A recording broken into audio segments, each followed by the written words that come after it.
Before I begin my speech, I would like to dedicate it to my beautiful mother, my grandma Parvinjun, and my aunt who has recently passed away, Beatrice Sultani. So let's begin.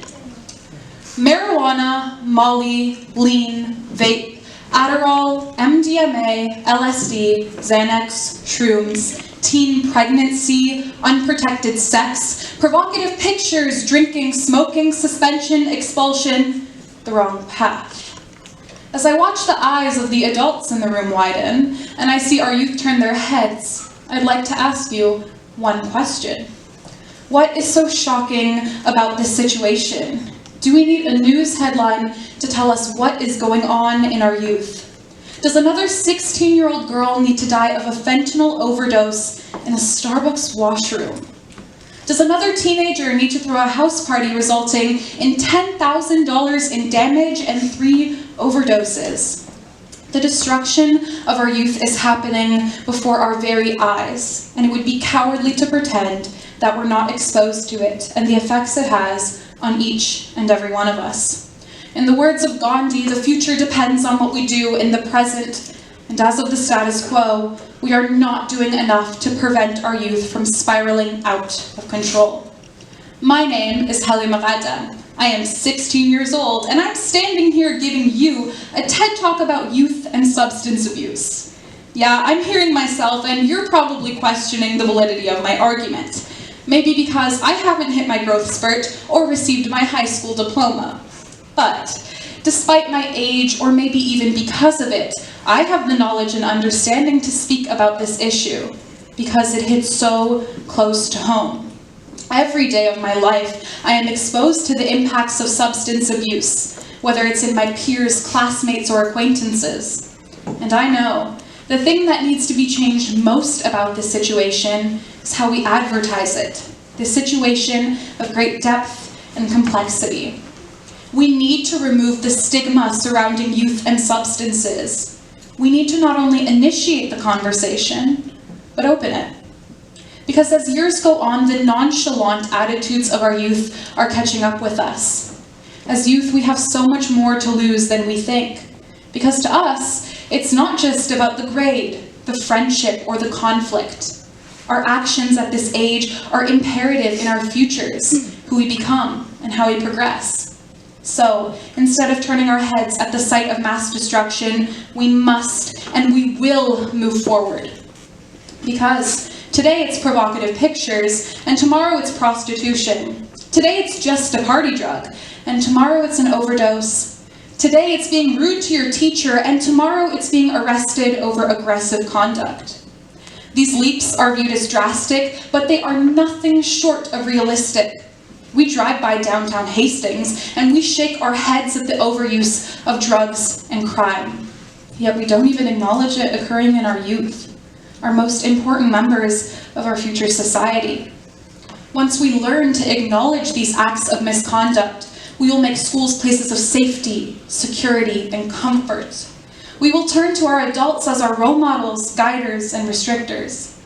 Accepting guidance is important, but providing it is just as crucial, and that guidance needs to be provided in schools, homes, and communities.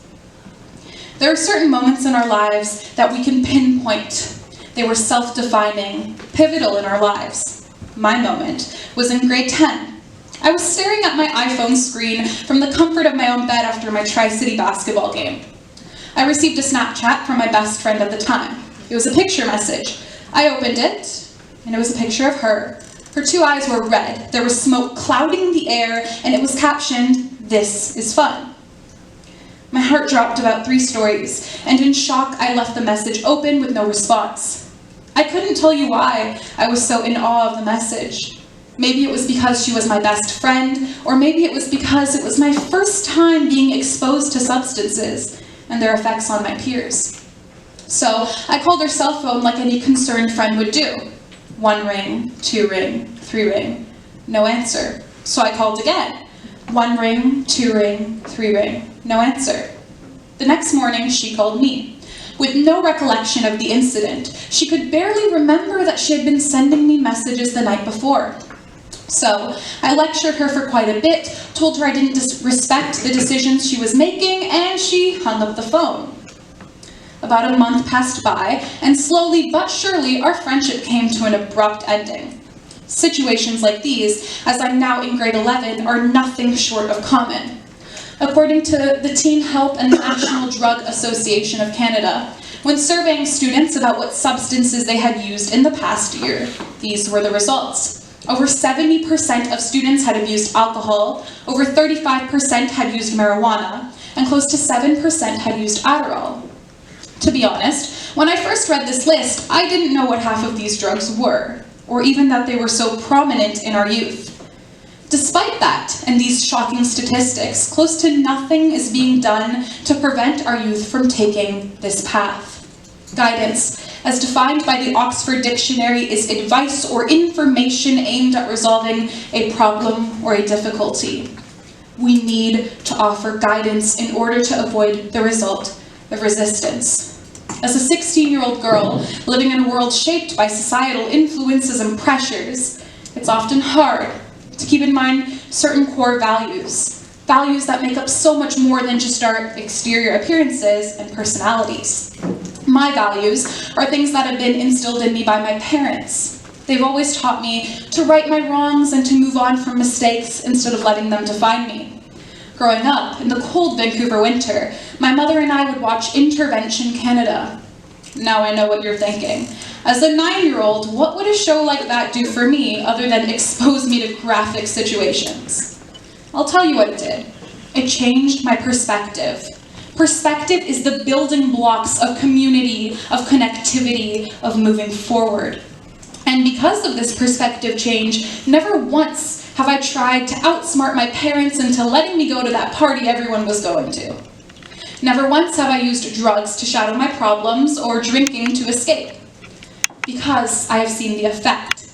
It's often comedic between people at my school that I can be friends with such a popular group of people, yet not touch substances myself. But despite this comedic relief that we find in the situation, I'm concerned. I'm concerned for my friends who have taken this path and those who are about to. Because I've seen the result of the one party he went to in his junior year, and to me, it's just not worth it. Downtown Hastings is a result, poverty is a result, unemployment rates are a result, and we need to find a solution.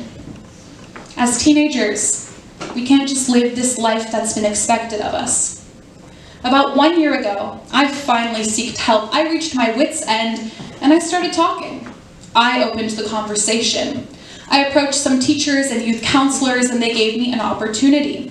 We created something known as the Youth Development Program, soon to be instilled in schools around SD 43.